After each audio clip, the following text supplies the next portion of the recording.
Assalamualaikum warahmatullahi wabarakatuh. Kami dari kelompok 8 akan membahas materi tentang menyusun bahan praktik menyimak.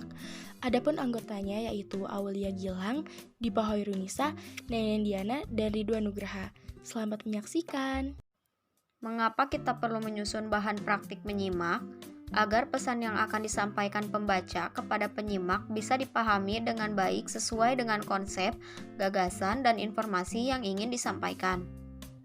Menentukan materi bahan simakan. Dalam hal ini, pendidik harus mampu menentukan materi yang akan disampaikan kepada peserta didik. Penyusunan tersebut adalah dengan memuat 1. Kompetensi dasar atau materi, 2. Indikator, 3. Tujuan pembelajaran, dan yang terakhir metode pembelajaran. 1. Kompetensi dasar atau materi, yaitu mengidentifikasi unsur pembangun karya sastra dalam cerita pendek yang didengar atau dibaca. 2. Indikator. 1. Membaca teks cerpen. 2. Mengidentifikasi unsur pembangun karya sastra dalam cerpen. 3. Menguraikan bagian dari unsur pembangun dalam cerpen. 4. Menganalisis unsur dalam teks cerpen. 5. Mempresentasikan hasil dari identifikasi mengenai teks cerpen. 3. Tujuan pembelajaran. Disediakan media teks cerpen.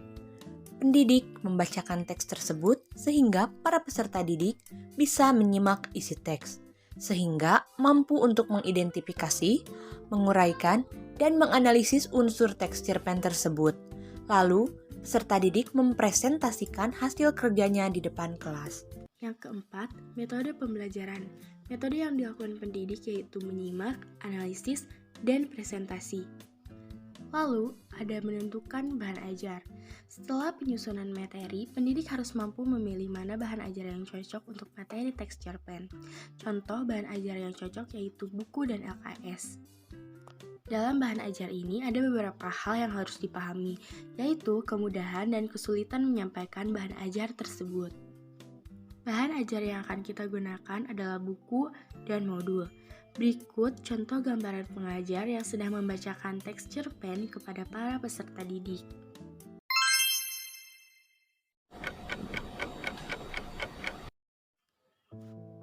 Ini adalah gambaran ketika pengajar memberikan materi teks cerpen kepada peserta didik, dan peserta didik menyimaknya dengan seksama lalu menuliskan bagaimana unsur-unsur dalam teks cerpen tersebut. Lalu ini adalah gambaran ketika murid berpresentasi di depan kelas. Berikut ini adalah gambaran ketika pengajar membacakan teks cerpen kepada peserta didik.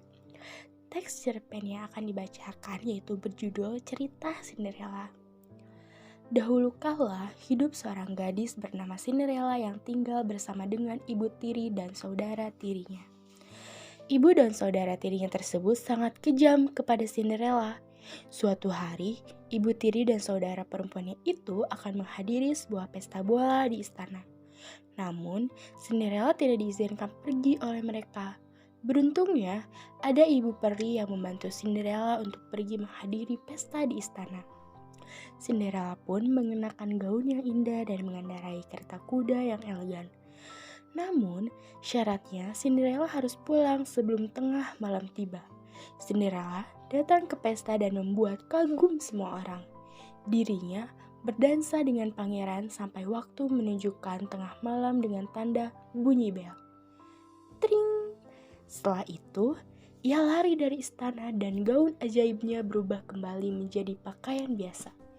Saat berlari, Cinderella meninggalkan sepatu kacanya di istana. Pangeran menggunakan sepatu kaca itu untuk mencari Cinderella. Kakak-kakak tirinya mencoba menyamar, tapi ukuran kakinya tidak ada yang cocok. Kemudian, pangeran menemukan Cinderella dan menikah serta hidup bahagia bersama. Itulah penjelasan dan gambaran saat pengajar membacakan teks cerpen kepada peserta didik. Selanjutnya, setelah para peserta didik menyimak cerpen yang dibacakan oleh pengajar, peserta didik menuliskan unsur-unsur yang ada dalam teks cerpen tersebut. Lalu, pengajar Menunjuk peserta didik yang ingin mempresentasikan hasil kerjanya di depan kelas. Setelah itu, peserta didik maju ke depan kelas dan membacakan hasil kerjanya di depan pengajar dan teman-temannya. Begitulah gambaran bagaimana pengajar membacakan teks cerpen kepada para peserta didiknya dan peserta didik yang mempresentasikan hasil kerjanya di depan kelas. Terima kasih. Nomor 1. Dalam video sebelumnya, terdapat pengajar yang sedang menceritakan teks cerpen kepada peserta didik. Peran pengajar di sana adalah memberikan materi simakan dan peserta didik berperan sebagai penyimak.